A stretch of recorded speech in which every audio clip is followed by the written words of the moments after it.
The first light of dawn kissed the tranquil waters of the azure sea, turning its surface into a shimmering tapestry of gold and blue. The gentle waves caressed the shore of an isolated island, where towering cliffs shielded a small, hidden cove from the eyes of the world.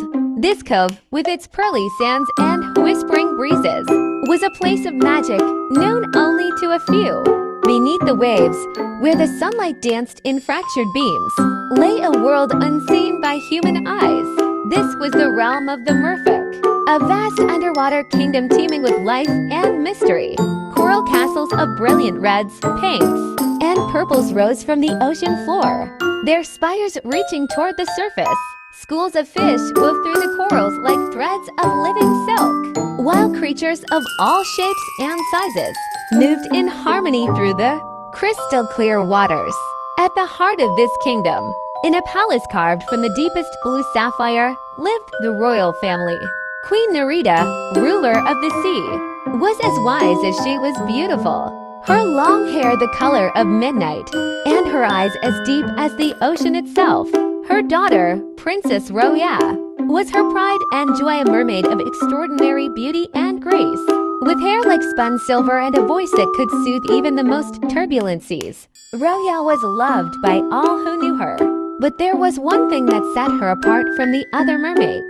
She was born without a voice, unlike her mother and the other merfolk, whose songs could charm the waves and command the creatures of the deep. Marina could not sing. She communicated through gestures, her hands as expressive as her silent lips. Her eyes spoke volumes, reflecting every thought and emotion that her voice could not convey. Despite her lack of a voice, Marina was content in her underwater world. She spent her days exploring the reefs, playing with the dolphins, and learning the secrets of the sea from the ancient sea turtles that had seen generations of merfolk come and go. But as the years passed, a restlessness began to grow within her. She felt a longing that she could not explain, a desire to see beyond the boundaries of her kingdom. One evening, as the moonlight filtered through the waves like strands of silver, Roya swam to the surface, her heart heavy with a longing she did not understand. She broke through the water's surface and gazed at the world above. The stars sparkled like diamonds against the velvet sky, and the moon hung low, casting a soft glow on the land that lay beyond the sea. It was then that she saw a figure standing on the shore, silhouetted against the moonlit sky. It was a man, tall and strong, with hair that gleamed like gold in the moonlight. He stood with his feet in the surf, staring out at the ocean as if searching for something or someone. Roya's heart skipped a beat. She had heard stories of the humans who lived on the land, but she had never seen one up close. Curious and captivated, she swam closer, careful to keep her head just above the water, so that only her eyes peeked out. The man seemed unaware of her presence as he gazed out to sea, his expression one of deep sorrow. Roya could feel his sadness, even from a distance. It tugged at her heart, compelling her to get closer. She wanted to comfort him, to reach out to him, but she hesitated. What would he think of her if he saw her? Would he be frightened, or would he welcome her? For hours, Roya watched him, her heart aching with a mixture of empathy and curiosity. As the first light of dawn began to break, the man turned and walked back up the beach, disappearing into the shadows of the cliffs. Roya remained where she was, her gaze fixed on the spot where he had stood, her mind racing with questions. Who was this man, and why was he so sad? What was it about him that drew her to him so strongly? Roya knew she had to find out. She made a silent vow to return to the surface the next evening, and every evening after that, until she discovered the answers to the questions that now filled her mind. The days passed slowly for Roya as she awaited the arrival of night. She continued her duties in the underwater kingdom, but her thoughts were always on the man she had seen on the shore. Each evening, as the sun dipped below the horizon, she swam to the surface and watched for him, her heart pounding with anticipation. And Each evening, he was there, standing in the same spot, gazing out at the sea. Sometimes he would sit on the sand, his head bowed as if lost in thought.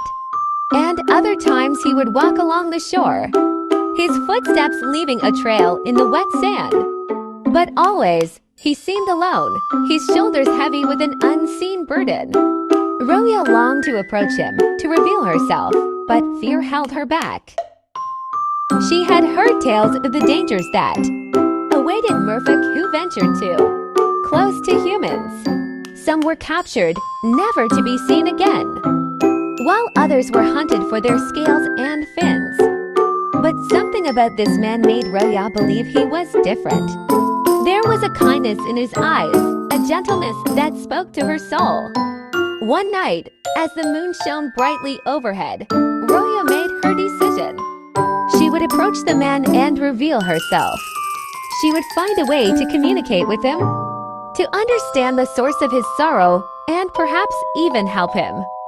She waited until he had settled on the sand, his gaze fixed on the horizon, before slowly swimming closer. Her heart raced as she drew nearer, her silver hair trailing behind her like a ribbon of light. When she was just a few feet from the shore, she paused, her eyes fixed on the man's face. He looked so different up close.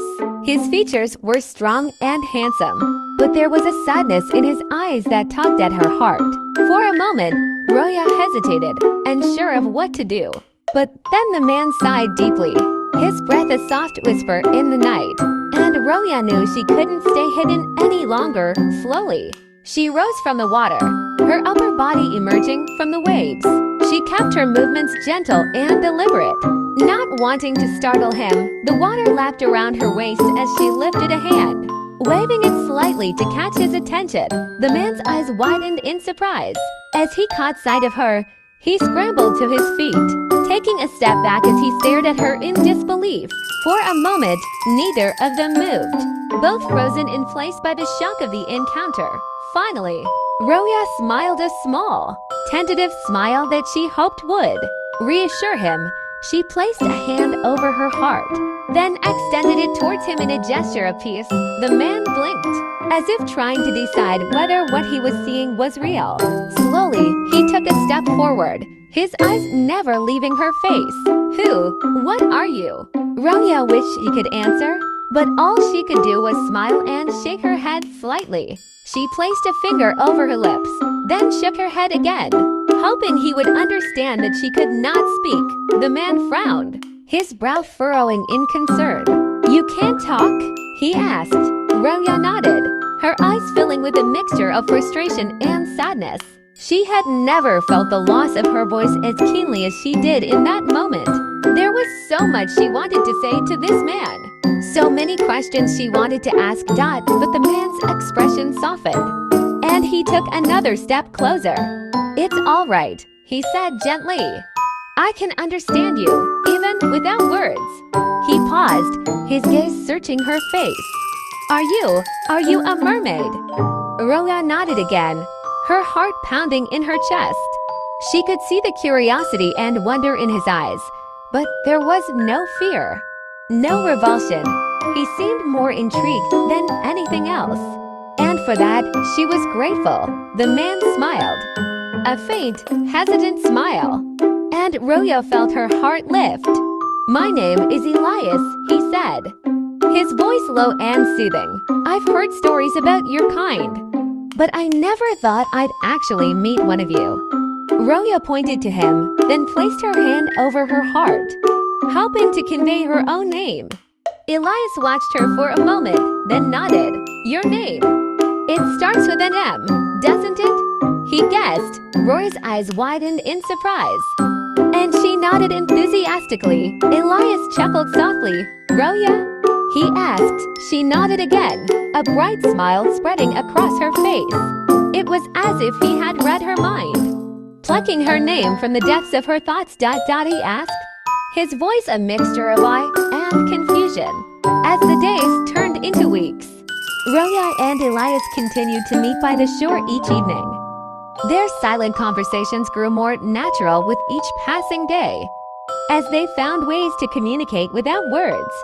Elias would bring a small notebook with him, writing down his thoughts and questions for Roya to read, and she would respond with gestures and expressions, her eyes speaking the words her voice could not. Elias told her about his life on the land, about the small village where he lived with his family, and about the quiet coastal town nestled between the cliffs and the forest. He spoke of his younger sister, Aurora, who was as curious as a fox and as stubborn as a mule, and of his father, a fisherman who had taught him the ways of the sea. But as much as Elias shared with Marina, there was always a lingering sadness in his words, a shadow that darkened his otherwise gentle demeanor. One night, as the waves lapped gently against the shore, Roya noticed that Elias seemed more distant than usual. He sat quietly, his gaze fixed on the horizon, the notebook lying forgotten in the sand beside him.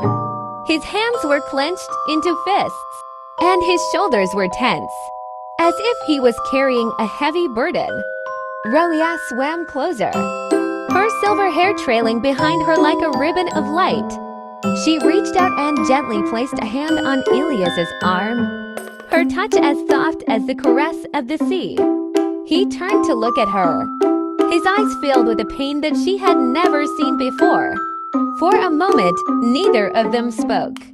Then, with a heavy sigh, Elias picked up the notebook and began to write. His hand moved slowly, almost reluctantly, as if each word was a weight that he struggled to bear. When he finally handed the notebook to Marina, she read the words carefully, her heart sinking with each line. "I lost someone important to me," Elias had written. "Someone I loved very much. Her name was Selene, and she was everything to me. We were going to be married, but she drowned. The sea took her from me." Roya's eyes filled with tears as she read his words. She had always sensed that Elias carried a deep sorrow, but she hadn't known the cause. Now, as she looked at him, she could see the depth of his grief, the wound that had never fully healed. Elias continued to write, his hand shaking slightly as he poured out his heart on the page. "Every night, I come here to the shore, hoping that somehow I'll find her again. But she's gone, and all I have left are memories." Roya's heart ached for Elias. She wished she could do something to ease his pain, to take away the sadness that weighed so heavily on him. But what could she do? She was a mermaid, bound to the sea, while Elias was a man of the land, tethered to a life she could never fully understand. That maybe, just maybe, the sea will return her to me. Gently, Roya took the notebook from Elias and began to write her own message. She wrote slowly, carefully choosing her words, knowing that this was the most important thing she had ever tried to say. "I am sorry for your loss," she wrote, "but the sea did not take Selene to hurt you.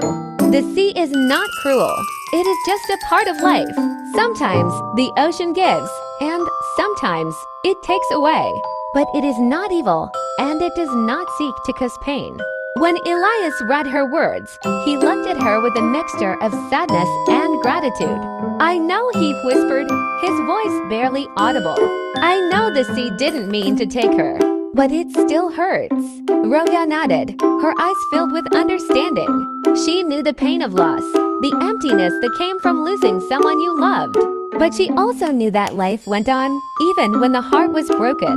With a gentle smile, Roya reached out and took Elias's hand in hers. She squeezed it softly, offering him comfort in the only way she could. Elias looked at her, and for the first time since they had met, Roya saw a glimmer of hope in his eyes. As the moon rose higher in the sky, Elias and Roya sat together in silence, their hands still entwined. The waves whispered around them, as if the sea itself was offering its own words of comfort. And in that moment, Roya knew that she had found something special with Elias, an unspoken bond that transcended words, a connection that went deeper than the sea itself.